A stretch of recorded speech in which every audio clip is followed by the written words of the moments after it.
Hi dears, അസ്സലാമു അലൈക്കും. അപ്പോൾ നമ്മുടെ ചാനലിലേക്ക് വീണ്ടും എല്ലാവർക്കും സ്വാഗതം. അപ്പോൾ ഇന്ന് അണ്ണൻ ഓഫീസിൽ പോകേണ്ട ഒരു ദിവസമാണ്. അപ്പോൾ അന്നത്തെ കാര്യങ്ങൾ എന്തൊക്കെയാണെന്ന് നോക്കാം.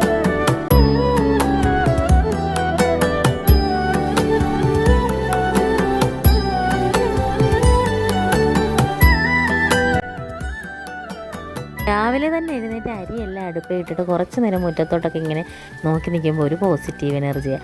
പിന്നെ വന്ന് ഞാൻ കട്ടൻ കാപ്പിയൊക്കെ ഇട്ട് വെച്ച് കേട്ടോ, ബാക്കിയുള്ളവർക്കെല്ലാം. പിന്നെ കുറച്ച് PSC ക്ലാസ്സൊക്കെ അതിൻ്റെ ഇടയ്ക്കൂടെ കാണുന്നുണ്ട്. പിന്നെ അരി ഇന്നലെ വാങ്ങിച്ചത് പൊട്ടിച്ച് പാത്രത്തിലാക്കിയില്ല, അതങ്ങോട്ട് വെള്ളം തിളച്ച് വന്നപ്പോഴത്തേനെ കഴുകി വൃത്തിയാക്കി അങ്ങോട്ട് ഇടുവാണ്.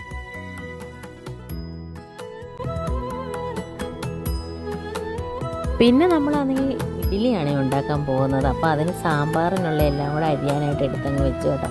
അപ്പോൾ രാവിലെയുള്ള ജോലികൾ ഇങ്ങനെ പെട്ടെന്ന് അങ്ങ് തീർത്താൽ നമുക്ക് എളുപ്പമായിരിക്കുമല്ലോ. അപ്പോൾ അണ്ണൻ ഓഫീസിൽ പോകുന്ന ദിവസം പകുതി ജോലികൾ രാവിലെ തന്നെ. അങ്ങനെ സാമ്പാറിനുള്ള എല്ലാം നമ്മൾ അരി വേണം. അപ്പോൾ ഞാനിതെല്ലാം ചെത്തി ഒരുക്കിയിട്ടാണ് കഴുകി ഒരുക്കുക എന്ന് വെച്ചാൽ അറിയാമല്ലോ, നമ്മൾ വൃത്തിയാക്കിയിട്ട് പിന്നെ ആ കഷ്ണങ്ങളായിട്ട് അരിയുന്നത്. അങ്ങനെ സാമ്പാറിനുള്ള എല്ലാ കഷ്ണങ്ങളെല്ലാം റെഡിയാക്കിയിട്ട് പിന്നെ അരിയുടെ അപ്പുറത്തെ കലത്തിൽ തന്നെ കുളിക്കാനുള്ള ചൂടുവെള്ളം വയ്ക്കും. പിള്ളേർക്ക് ആർക്കെങ്കിലും കുളിക്കാമല്ലോ.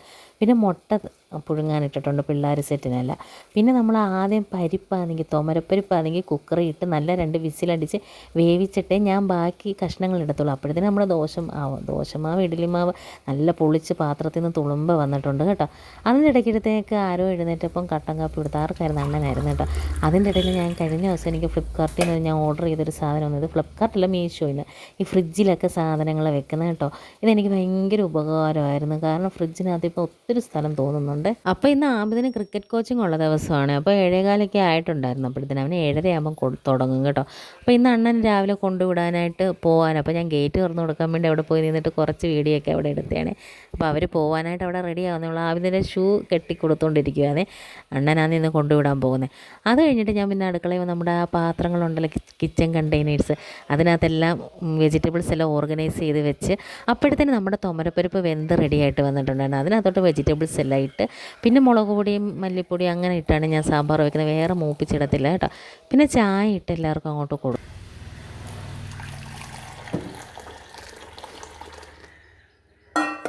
അപ്പോൾ അത്തായ്ക്കും അമ്മായിക്കും ഉള്ള ചായ എല്ലാം എടുത്തുകൊണ്ട് കൊടുക്കാൻ പോവുകയാണ്.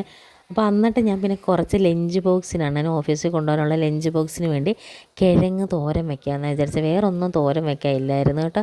അങ്ങനെ വേറൊന്നും ഇല്ലെങ്കിൽ ഇങ്ങനെ കിഴങ്ങോ വൻപയറൊക്കെ ഞാൻ എടുത്ത് തോരൻ വയ്ക്കത്തുള്ളൂ കേട്ടോ. എനിക്ക് പേഴ്സണലായിട്ട് ഫേവറേറ്റ് ആയിട്ടുള്ളൊരു ഡിഷാണ് ഈ കിഴങ്ങ് തോരൻ കേട്ടോ. പണ്ട് ഞാൻ ലഞ്ച് ബോക്സ് സ്ഥിരം കൊണ്ടുപോകുന്ന ഇതായിരുന്നു. അത് കഴിഞ്ഞ് ഞാൻ ഇഡ്ഡലിക്കെല്ലാം കൂടെ തട്ടിനകത്ത് ഒഴിച്ച് വെച്ച് കേട്ടോ. അപ്പോൾ ഞാൻ ഇഡ്ഡലിക്കകത്ത് ഇഞ്ചി പച്ചമുളകൊന്നും ഇടത്തില്ല, ഉള്ളിയൊന്നും ഇടത്തില്ല. കാരണം പിള്ളേരിത് പറക്കെ കളയും, പിള്ളേർക്കത് ഇഷ്ടവുമല്ല. പിന്നെ കറിവേപ്പില ഉണ്ടെങ്കിൽ ഇടാം. അങ്ങനെ ഇഡ്ഡലി എല്ലാം കൂടെ എടുത്ത് അടുപ്പിലോട്ട് വെച്ച് അങ്ങനെ ഇഡ്ഡലി എല്ലാം വെന്ത് നല്ല വന്നിട്ടുണ്ട്. നല്ല സോഫ്റ്റ് ഇഡ്ഡലി ആയിട്ടാണ് വന്നിട്ടുള്ളത്. അങ്ങനെ ഇഡ്ഡലി ഞാൻ പാത്രത്തിലോട്ട് പറക്കി വയ്ക്കും. അപ്പോൾ ഞാൻ ചൂടാറുന്നതിന് മുമ്പ് എടുത്തിട്ടുണ്ട് ഇച്ചിരി ഒന്ന് പൊടിഞ്ഞതുപോലെ ഒന്ന് ഞാൻ പിന്നെ നല്ലതായിട്ട് എടുത്തിട്ടുണ്ട് കേട്ടോ. അല്ലെങ്കിൽ നമ്മൾ എന്തെങ്കിലും ക്യാമറ വെച്ച് പോകുമ്പോൾ ഇഡ്ഡലിക്ക് എന്തെങ്കിലും വരുമല്ലോ. ഇപ്പം എടുത്തപ്പം നന്നായിട്ട് വന്നിട്ടുണ്ട് കേട്ടോ. നല്ല സോഫ്റ്റ് ഇഡ്ഡലി ആയിരുന്നേ. എന്നിട്ട് ഞാൻ സാമ്പാറിനുള്ള എല്ലാം അങ്ങ് കടുക് വറുത്തൊഴിക്കാൻ പോയി കേട്ടോ. അപ്പോൾ അങ്ങനെ സാമ്പാർ ഞാനൊരു കുക്കറിൽ നിന്ന് എടുത്ത് മാറ്റി ഒരു ചെറിയ പാത്രത്തിൽ ഒഴിച്ചപ്പോഴത്തേനും അത് തുളുമ്പ നിന്ന്, എന്തായാലും കടുക് വറുത്തൊഴിച്ചപ്പോൾ അത് വെളിയിലോട്ട് പോയില്ല കേട്ടോ. അങ്ങനെ സാമ്പാറിനെല്ലാം കടുക് വറുത്തത് ഇളക്കി റെഡിയാക്കി വെച്ചേ. ഇവിടെ എൻ്റെ പിള്ളേർക്ക് ഇഡ്ഡലി സാമ്പാറും ദോശയും സാമ്പാറും എത്ര നേരം വേണമെങ്കിലും കൊടുത്താലും അവർക്ക് മടുക്കത്തില്ല കേട്ടോ. ഭയങ്കര ഇഷ്ടമാണ്. പക്ഷേ എൻ്റെ ഹസ്ബൻഡിനാണെങ്കിൽ സാമ്പാർ അത്ര ഇഷ്ടമല്ല. അപ്പോൾ ചമ്മന്തിയാണ് ഇഷ്ടം കേട്ടോ. അല്ലെങ്കിൽ ഉഴുന്ന് പൊടിച്ചതൊക്കെ ആയിരിക്കണം. അപ്പോഴത്തേനും ഞാനാണെങ്കിൽ അരി വന്നിട്ടുണ്ടായിരുന്നു, അത് ഊറ്റി. പിന്നെ മറിയത്തിന് ദോശയാണ് നല്ല ഇഷ്ടം, ഇഡ്ഡലിയെക്കാട്ടിൽ ഇഷ്ടം ദോശ. അപ്പോൾ അവർക്ക് 2 ദോശ, പിന്നെ ഹസ്ബൻഡിന് 2 ദോശ ഉണ്ടാക്കി കേട്ടോ. അങ്ങനെ ഇഡ്ഡലിയും വെള്ളച്ചമ്മന്തി സാമ്പാറുമായിട്ട് എല്ലാവർക്കും കൊടുത്തു. പിന്നെ ദോശ വേണ്ടവർക്ക് ദോശയും കൊടുത്തു. ഇതിപ്പോൾ അമ്മായിക്ക് വിളമ്പുവാണ്. അങ്ങനെ എല്ലാവർക്കും സെറ്റാക്കി കൊടുത്തു കേട്ടോ. അത് കഴിഞ്ഞിട്ട് അണ്ണനും കഴിക്കായിരുന്നു, കാരണം അണ്ണൻ ജോലിക്ക് പോകണമല്ലോ, അതുകൊണ്ട് നേരത്തെ കഴിക്കായിരുന്നു. എന്നിട്ട് ഞാൻ അണ്ണൻ്റെ ഡ്രസ്സെല്ലാം അയൺ ചെയ്തിട്ട്, അണ്ണൻ ആഹാരം കഴിക്കാൻ ഇരിക്കുമ്പോഴേ ഞാൻ ഡ്രസ്സ് അയൺ ചെയ്യത്തുള്ളൂ. അപ്പോൾ പുള്ളിക്കാരൻ്റെ അടുത്ത് ഇങ്ങനെ കഥയും പറയാം, തേക്കുകയും ചെയ്യാം അങ്ങനെയൊക്കെ. അത് കഴിഞ്ഞിട്ട് പുള്ളിക്കാരൻ്റെ ലഞ്ച് ബോക്സ് തയ്യാറാക്കുക. അപ്പോൾ ഇന്ന് കിഴങ്ങ് തോരനും വെണ്ടയ്ക്ക മെഴുക്കുവരട്ടി ഞാൻ വെച്ച്. അപ്പോൾ ചമ്മന്തി ഇല്ലായിരുന്നു, അപ്പോൾ ഞാൻ ഉണ്ടമുളക് അരച്ച് വെച്ചിട്ട്. പക്ഷേ ഉണ്ടമുളക് ഇവർക്ക് ഭയങ്കര ഇഷ്ടമാണ് ഉടയ്ക്കുന്നത് കേട്ടോ. അത് കഴിഞ്ഞിട്ട് വന്ന് അമ്മായിക്ക് ഇതൊക്കെ എടുത്ത് കൊടുത്തു, ഗുളികയൊക്കെ എടുത്ത് കൊടുത്തു. പിന്നെ അത്തായ്ക്ക് ഇൻസുലിനും എടുത്തിട്ട് അത്തായ്ക്ക് ഫുഡ് അങ്ങ് കൊടുത്തു കേട്ടോ. അങ്ങനെയൊക്കെ ഇപ്പോൾ സ്കൂൾ അടച്ചുകൊണ്ട് ഇങ്ങനെയൊക്കെ ഇതായിട്ട് പോകുന്നു. സ്കൂൾ തുറന്നു കഴിഞ്ഞാൽ പിന്നെ എല്ലാം ഒരു ഓട്ടപ്പാച്ചിൽ തന്നെ ആയിരിക്കും. രാവിലെ 8:30 പിള്ളേരുടെ സ്കൂൾ ബസ്സും വരും, അതിനിടെ അണ്ണനും പോകണം. അങ്ങനെ ആകെപ്പാടെ ചകപകയെ ബഹളമായിരിക്കും. അങ്ങനെയൊക്കെ കേട്ടോ. അപ്പോൾ അടുത്തേക്കുള്ള ഇതെല്ലാം ഞാൻ എടുത്ത് വിളമ്പി വയ്ക്കുകയാണ്. അങ്ങനെ വെള്ളച്ചമ്മന്തിയും സാമ്പാറും ഇഡ്ഡലിയായിട്ടൊക്കെ അങ്ങ് കൊടുത്തു കേട്ടോ.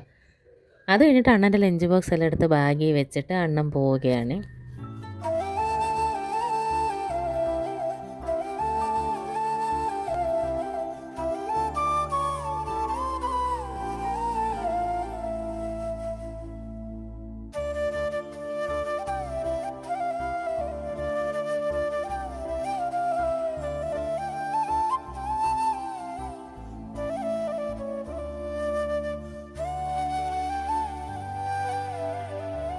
അങ്ങനെ മറിയത്തിനാണെങ്കിൽ ഫുഡെല്ലാം കൊടുത്ത് മറിയത്തിന് ദോശയായിട്ടാണ് കൊടുത്തത്. അപ്പോൾ എന്നിട്ട് മറിയത്തിനെ പള്ളിയിൽ കൊണ്ടുവിടണം. അവളെ കുളിപ്പിച്ചൊരുക്കി പള്ളിയിൽ കൊണ്ടുവിട്ടു കേട്ടോ. അപ്പോൾ പള്ളിയിലകത്തോട്ട് കയറ്റി വിടണം അവളെ. അങ്ങനെ പള്ളിയിൽ കൊണ്ടുവിട്ടിട്ട് ഞാൻ തിരിച്ച് വരികയാണ്. അങ്ങനെ തിരിച്ച് വന്നിട്ട് നമ്മൾ ഒരു കുന്ന് പാത്രം ഉണ്ടായിരുന്നു. ഞാൻ പാത്രമൊന്നും കഴുകാതെ തന്നെ മറിയത്തിനെ കൊണ്ടുവിടാൻ പോയി. പിന്നെ വന്ന് ഈ പാത്രം എല്ലാം അങ്ങ് കഴുകി പറക്കി വൃത്തിയാക്കി വെച്ചു. അങ്ങനെ അടുക്കളയെല്ലാം ക്ലീനാക്കി കഴിഞ്ഞിട്ട് പെരയെല്ലാം അടിച്ച് വാരി തൂത്തിട്ടാണ് ഞാൻ പിന്നെ ഫുഡ് കഴിച്ചത്. ഞാൻ ഫുഡ് കഴിച്ചിട്ട് ഞാനും പോയി പെട്ടെന്ന് കുളിച്ച് ഫ്രഷായി ആബിദിനെ വിളിക്കാൻ പോകണമായിരുന്നു.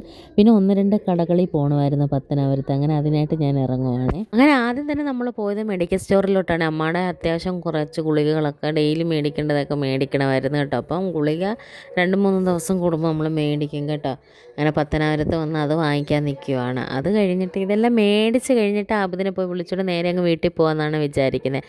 അങ്ങനെ ആശ്വാസം മെഡിക്കൽസിലാന്നേ വന്നേ. അത് കഴിഞ്ഞ് ഞാൻ ടർഫിലോട്ട് പോയി കേട്ടോ. പിന്നെ അങ്ങനെ വേറെ അത്യാവശ്യമൊന്നും ഇല്ലായിരുന്നു. അങ്ങനെ അവിടെ പോയി ഗുളികയൊക്കെ മേടിച്ചിട്ട് അവിടെ പോയപ്പോൾ ഭയങ്കര കളി നടക്കുക. ആബിദൊക്കെ ഭയങ്കര ഫീൽഡിങ് നടക്കുന്നത്. ആ ഫീൽഡിങ്ങിൻ്റെ ഇടയ്ക്ക് ഞാൻ വീഡിയോ എടുത്തുകൊണ്ടിരുന്നപ്പോൾ ആ ബോൾ വന്ന് വീണ് എൻ്റെ ഫോൺ തറയെ വീണ്. എന്തായാലും ഭാഗ്യത്തിന് പൊട്ടിയില്ല. അതെങ്ങനെ വന്ന് വീണെന്ന് ഞാനും കണ്ടില്ല. അങ്ങനെ ഇത്രയൊക്കെ ഇവർ ഫീൽഡ് ചെയ്ത് കളിച്ചിട്ട് ആബിദിൻ്റെയൊക്കെ ടീം പൊട്ടിപ്പോയി കേട്ടോ. അതിൻ്റെ വിഷമത്തിൽ ഇങ്ങനെ വരുമായിരുന്നു കേട്ടോ. അങ്ങനെ ഹാമിമിനെ ഹലീമിനെ ഒരു ഓട്ടോയിലും കയറ്റി വിട്ട് ആബിദിനെ ഞാൻ വീട്ടിലും കൊണ്ടുപോകാൻ. ഹാമിമ ഹലീമ നമ്മുടെ അനിയൻ്റെ മക്കളാണ്. അങ്ങനെ നമ്മൾ പത്തനാപുരത്ത് നിന്ന് തിരിച്ച് വീട്ടിലോട്ട് പോവുകയാണ്. പിന്നെ നമുക്ക് രാവിലെ ഒന്നും മീൻ കിട്ടിയിട്ടില്ലായിരുന്നല്ലോ. പിന്നെ പത്തനാപുരത്ത് നമ്മൾ സ്ഥിരം ഒരു മീൻ മേടിക്കുന്ന കടയുണ്ട്. അതായത് നമുക്ക് വീട്ടിൽ മീൻ വന്നില്ലെങ്കിൽ നമ്മൾ ഈ കടയിൽ നിന്ന് മീൻ മേടിക്കുന്നത്. ഇത് വലക്കാരൻ മീൻ കടയെന്ന് പറഞ്ഞിട്ടോ. അപ്പോൾ അവിടെ നിന്ന് ഞാൻ ചുമന്ന മീനാണ് മേടിച്ചത്. അത് കഴിഞ്ഞ് എനിക്ക് വേറൊരു കടയിൽ കയറണം. അപ്പോൾ അത് കഴിഞ്ഞ് ഞാൻ ആബിദിനെ കൊണ്ട് വീട്ടിൽ വിട്ടിട്ട് പിന്നെ പള്ളിയിലോട്ട് പോയി കേട്ടോ. അപ്പോൾ അതിൻ്റെ ഇടയ്ക്ക് ഒരു സൂപ്പർ മാർക്കറ്റിൽ കയറി കുറച്ച് സാധനങ്ങൾ മേടിക്കണമെന്ന്. അവിടെ വെച്ച് നമ്മുടെ സബ്സ്ക്രൈബേഴ്സ് കൂട്ടുകാർ ആബിദിൻ്റെ ഫ്രണ്ട്സും ഒക്കെയാണ് കേട്ടോ. ഫൈസിയൊക്കെ അവരെയൊക്കെ കണ്ടു. അപ്പോഴത്തന്നെ പള്ളി വന്നപ്പോഴത്തേന് പള്ളിയൊക്കെ വിട്ടിട്ടുണ്ടായിരുന്നേ. മറിയം പള്ളിയിൽ പോയ കോലത്തിലല്ല തിരിച്ചു വന്നത് കേട്ടോ. മഫ്തയൊക്കെ ഊരി എടുത്തിട്ട് ആവിയാണെന്നൊക്കെ പറഞ്ഞു. എന്തായാലും കൊച്ചു പിള്ളേരായിട്ട് പുസ്തകം എടുക്കൊന്നും പറഞ്ഞില്ല. പിന്നെ നമ്മൾ ചുമന്ന മീനൊക്കെ കൊണ്ടുവന്ന് എടുത്ത് കറി വെച്ചു. പിന്നെ നമ്മുടെ ഫൈസിയും അനിയനും ഒക്കെ വീട്ടിൽ ആബിദിൻ്റെ കൂടെ കളിക്കാൻ വേണ്ടി വന്നിട്ടുണ്ടായിരുന്നു. പിന്നെ ഞാൻ വിചാരിച്ചു half day in my life എന്നും പറഞ്ഞ് എടുക്കാമെന്ന്. അങ്ങനെ ഞാൻ പിന്നെ വീഡിയോ ഒക്കെ സ്റ്റോപ്പ് ചെയ്തു. അപ്പോൾ അതിൻ്റെ ഇടയ്ക്ക് ഒരു ചക്ക കിട്ടിയിട്ടുണ്ടായിരുന്നു. നമുക്ക് നമ്മുടെ ഒരു ഫാമിലി ഫ്രണ്ട് കൊണ്ട് തന്നെയാണ്. ഈ ജോലിയെല്ലാം തീർന്നു കഴിഞ്ഞ് ചക്കയൊക്കെ കിട്ടുമ്പോൾ നമുക്ക് അത്യാവശ്യം ഒരു ചെറിയ ദേഷ്യമൊക്കെ വരും കേട്ടോ. പിന്നെ സന്തോഷത്തോടെ പുള്ളിക്കാരൻ കൊണ്ട് തന്നേലെന്നും പറഞ്ഞ് വാങ്ങിച്ച് അവിടെ വെച്ചു. അപ്പോഴത്തെ മീനൊക്കെ കറി റെഡി ആയിട്ട് വന്നിട്ടുണ്ടായിരുന്നു. പിന്നെ ഞാൻ വീഡിയോ ഒന്നും എടുക്കാൻ നിന്നില്ല. അങ്ങനെ ചോറെല്ലാം എല്ലാവർക്കും കൊടുത്തു. അത് കഴിഞ്ഞിട്ട് വൈകുന്നേരം ആയപ്പോഴത്തേന് എൻ്റെ അക്കായും അത്തായും എല്ലാം വന്നിട്ടുണ്ടായിരുന്നു. അപ്പോൾ ഞാൻ വിചാരിച്ചു അന്ന് ഇനിയൊന്ന് വീഡിയോ എടുക്കുന്നത്. അപ്പോൾ അവർക്കൊക്കെ ആ ഉച്ചക്കലത്തെ ചക്ക എടുത്ത് പുഴുങ്ങി തേങ്ങയൊക്കെ തിരുമ്മി ഇട്ട് കൊടുത്ത് കട്ടൻ കാപ്പിയായിട്ടൊക്കെ കൊടുത്തു. എല്ലാവരും അത് ഭയങ്കരമായിട്ട് എല്ലാവർക്കും ഇഷ്ടപ്പെട്ടു. ഇതിൻ്റെ കൂടെ ഒരു മുളകും കൂടെ ഉടച്ചാൽ നല്ല രസമായിരിക്കും. പക്ഷേ എനിക്ക് അന്നേരം ഇപ്പോൾ സമയമില്ലാത്തതുകൊണ്ട് ഞാനത് ചെയ്തില്ലേ. പിന്നെ അവർ കുറച്ച് ചിക്കനൊക്കെ വാങ്ങിച്ചുകൊണ്ട് വന്നായിരുന്നു. അതും പിന്നെ ചടപടേന്ന് പറഞ്ഞ കറിയും വെച്ചു. പിന്നെ ഉച്ചക്കലത്തെ മീൻകറിയും ഉണ്ടായിരുന്നു. അപ്പോൾ മറിയൊക്കെ അമ്മുമൊക്കെ വന്ന് അവിടെ നിന്ന് അടിപൊളിയെന്നൊക്കെ കാണിക്കുവാണ്. അപ്പോൾ ഇവർ അമ്മുമൊക്കെ ആണെങ്കിൽ എപ്പോഴും എൻ്റെ കൂടെ അടുക്കളയിൽ വന്ന് നിൽക്കും കേട്ടോ. ഇവർ വീട്ടിൽ വന്ന സ്ഥിരം എൻ്റെ കൂടെ അടുക്കളയിൽ ഇനി 2-3 ദിവസം നമ്മുടെ കൂടെ കാണും കേട്ടോ. ഈ വീഡിയോ എടുത്ത് വെച്ചിട്ട് ഒരാഴ്ച മേലായിട്ട് ഇവരൊക്കെ വന്നിട്ട് പോയും കിഴിഞ്ഞു. പിന്നെ അത്തായിക്കൊക്കെ ഞാൻ ഫുഡൊക്കെ കൊടുത്തു. പിന്നെ മച്ചാൻ അവിടെ ഇരുന്നുകൊണ്ട് കുറേ മെസ്സേജൊക്കെ നോക്കാം. ഞാൻ പോയി ഒന്ന് അനുഗ്രഹിക്കുന്നു പറഞ്ഞപ്പോൾ അനുഗ്രഹിച്ച് കാണിച്ച്.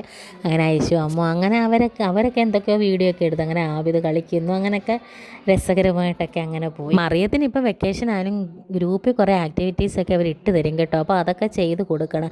അപ്പോൾ അതിൻ്റെ കുറിച്ചുള്ള പഠിപ്പിക്കാൻ വേണ്ടി ഞാൻ അവളെ വിളിക്കുവാണ്. അങ്ങനെ അതിനിടയ്ക്ക് അക്കായും മച്ചാനും പോകാനായിട്ട് നിന്നപ്പോൾ അവർക്കെല്ലാം കൊടുത്തു. അത്തായും കഴിക്കുന്നുണ്ട് കേട്ടോ. അത്ത പതുക്കെയാണ് കഴിക്കുന്നത്. എന്നിട്ട് നല്ലതാണെന്നൊക്കെ എൻ്റെ അടുത്ത് പറയുന്നുണ്ട്. അങ്ങനെ മറിയത്തിനെ ഞാൻ വിളിക്കുക ആക്ടിവിറ്റി ചെയ്ത് വീഡിയോ ഇട്ട് കൊടുക്കുകയെന്ന്. അപ്പോൾ ഇവരെയൊക്കെ കണ്ടപ്പോൾ മറിയത്തിനൊരു നാണക്കേട്. പിന്നെ മറിയ അത് പറഞ്ഞു കേട്ടോ. നന്നായിട്ടത് പറഞ്ഞു. അപ്പോൾ അതിൻ്റെ ഇടയ്ക്ക് കൂടെ അതെല്ലാം വീഡിയോ ഒക്കെ മിസ്സിനൊക്കെ ഇട്ട് കൊടുത്തു കേട്ടോ. അപ്പം അമ്മും മറിയും ഭയങ്കര ഫ്രണ്ട്സാണ്. അപ്പോൾ പിന്നെ ഞാൻ വീഡിയോ ഒന്നും എടുക്കാൻ നിന്നില്ല കേട്ടോ. അപ്പോൾ എൻ്റെ ഈ ഒരു വീഡിയോ ഇഷ്ടപ്പെടുവാണെങ്കിൽ നമ്മളെ ഒന്ന് സപ്പോർട്ട് ചെയ്തേക്കണേ. Thank you for watching.